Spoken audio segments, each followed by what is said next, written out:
warahmatullahi wabarakatuh. Waalaikumsalam warahmatullahi wabarakatuh. Siap belajar? Iya. Siap. Semangat, Bu. Udah sarapan belum ya? Udah makan ya, Bu? Udah makan Udah makan. belum? Udah makan sih belum? Belum, Bu. Hari ini ada yang nggak hadir nggak? Enggak. Nihil semua, nihil ya? Berarti kalau nihil pada sehat semua ya? Alhamdulillah. Di pertemuan minggu lalu kita sudah belajar tentang apa? APBN, Bu. Oke, APBN. Dana APBN sumbernya dari mana aja, ayo? Pajak. Dana hibah sama pemerintah, Bu, bukan pajak. Pemerintah yang bukan pajak. Iya. Jadi dana APBN itu dari pajak, Pemerintah bukan pajak. dan Dana hibah. Oke. Penerimaan. Minggu lalu kita udah belajar tentang APBN, jadi minggu ini kita bahas tentang yang Pajak. di sini Ibu ada video pembelajaran, silakan diamati, dipahami. Nanti Ibu Kalian, jalan raya, sekolah, rumah sakit, seluruh fasilitas umum yang disediakan pemerintah dan pembiayaan aparatur negara serta sistem pertahanan keamanan di Indonesia itu semua bersumber dari dana APBN. Apakah kalian sudah tahu apa itu APBN? Iya, APBN adalah anggaran pendapatan dan belanja negara. Pendapatan negara bersumber dari penerimaan pajak, penerimaan negara bukan pajak, dan penerimaan hibah. Penerimaan pajak merupakan sumber pendapatan negara yang paling dominan. Lalu, apa itu pajak dan apa peranannya bagi pembangunan negara Indonesia? Ayo, mari kita cari tahu lebih dalam lagi.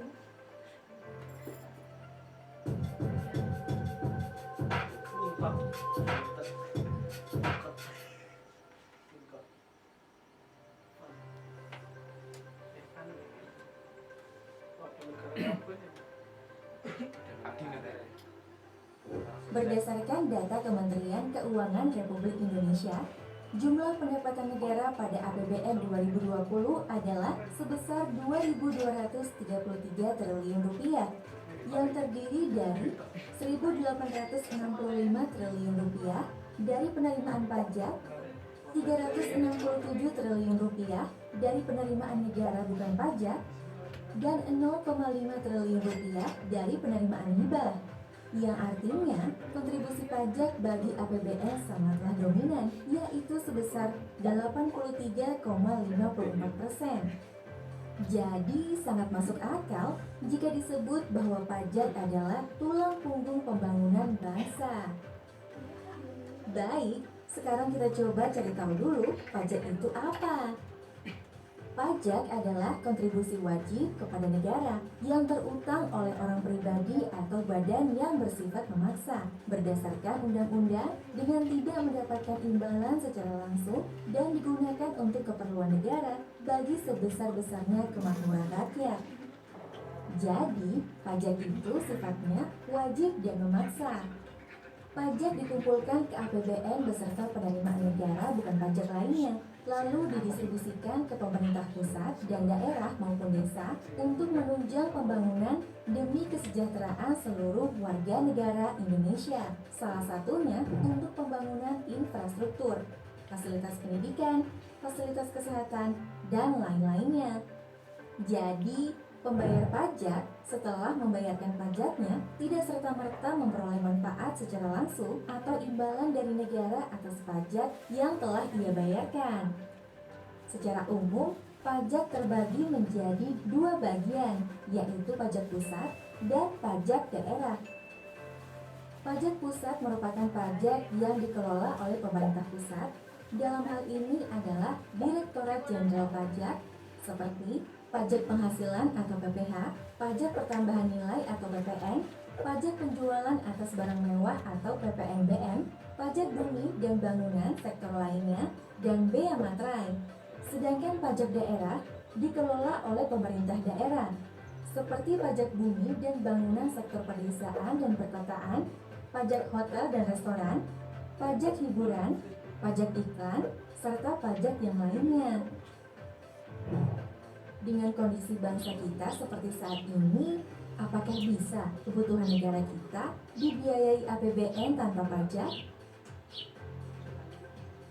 Jalan trans, bandar udara, pelabuhan, rumah sakit, sekolah-sekolah, dan biaya penanganan pandemi COVID-19 rasanya pasti akan terhambat.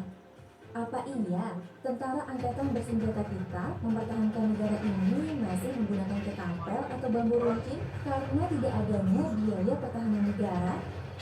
Oleh karena itu, kita dan seluruh generasi emas bangsa Indonesia adalah insan-insan yang akan menjadi tonggak pembangunan bangsa ini. Kelak ketika kalian akan terjun di dunia profesi, itulah saatnya kalian akan turut serta membangun bangsa ini.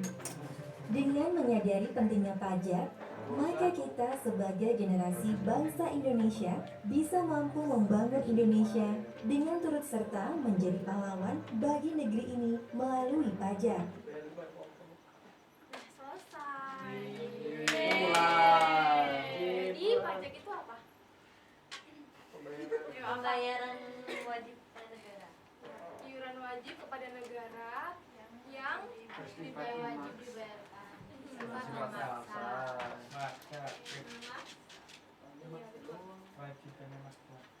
Jadi tadi ada unsur-unsur pajak. Apa aja unsur pajak? Ada subjek pajak, objek pajak, dan tarif pajak. Kalau subjek pajak apa? Orangnya. Kalau objeknya? Yang dipajakan. Uangnya. Yang Kalau tarifnya? Biaya. Yang Jumlah. dikeluarkan untuk membayar Pajak. Oke, pinter. Di sini Ibu mau membagikan kalian menjadi 2 kelompok. Terus ada lembar kerja, nanti didiskusikan oleh kelompoknya. Terus kalau udah selesai, maju dipresentasikan. Ya?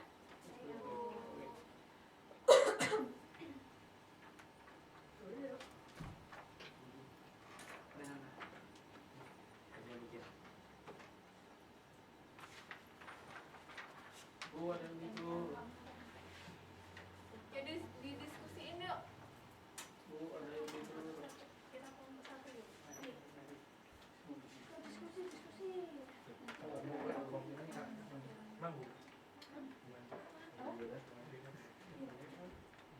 Diskusi.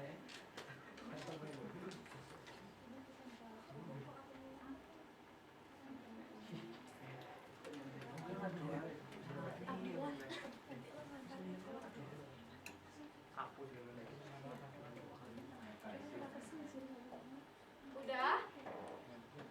Udah selesai? Sudah, Bu. Kelompok 1 didiskusiin yuk. Maju. Perwakilan aja maju. Bu, aku kelompok berapa, Bu? 2. Jadi izin menjawab. Yang pertama itu dibaca nggak, Bu? Yang pertama, etiskah apa yang dilakukan Aldo menurut kelompok Anda? Jawabannya yang pertama itu tidak etis karena Aldo melanggar pembayaran pajak dan itu bisa menyebabkan Aldo berpotensi mendapatkan sanksi. Terus yang kedua termasuk ke dalam pelanggaran pajak tax avoidance karena di situ Aldo melakukan penggelapan pajak dengan tujuan untuk mengurangi beban pajak dan jumlah pajak yang sebagai kewajibannya harus dibayarkan dan akan terkena pasal 38 Undang-Undang KUP yang berpotensi akan dipenjara selama 6 bulan hingga 10 tahun. Kelompok 2 ada yang mau menanggapi?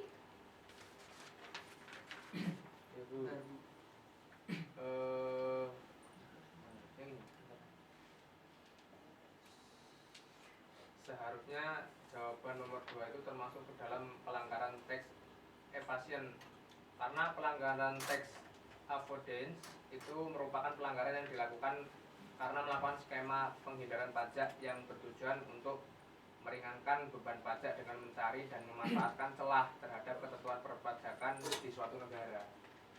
Iya. Jadi tadi jawabannya kebalik ya. Ya, Salah salah pengertian ya. berarti. Tepuk tangan dong buat kelompok 1. Yeay. Selanjutnya kelompok 2. Ulah. Belajar. Izin menjawab pertanyaan yang pertama tadi, etiskah apa yang dilakukan Aldo menurut kelompok kami? Jadi menurut kelompok kami, perbuatan yang dilakukan oleh Aldo itu sangat tidak etis karena Aldo itu tidak membayar pajak yang sesuai dengan ketetapan pemerintah. Lalu yang nomor 2, pendapat kami tentang pelanggaran pajak yang dilakukan oleh Aldo dari berisikan referensi pasal dan potensi sanksi yang harus diterima atas pelanggaran tersebut. Perbuatan Aldo termasuk dalam jenis pelanggaran tax evasion seperti yang kami tanggapi di kelompok 1 tadi. Alasannya karena Aldo melakukan pelanggaran penggelapan jumlah pajak yang seharusnya dibayarkan, yang bertujuan untuk meringankan jumlah pajak yang ditanggungnya dengan referensi pasal yang berisikan atas perbuatan dilakukan oleh Aldo adalah pasal 38 Undang-Undang KUP yang berpotensi hukum selama 6 bulan hingga 10 tahun. Oke, ucup pertama. Sekali jawabannya ya. Oke. Dari sini ada yang mau mencoba menyimpulkan? Ya Mas Wisnu. Ya Bu, tentang yang ini tadi ya Bu ya? Ya. Ini Mas,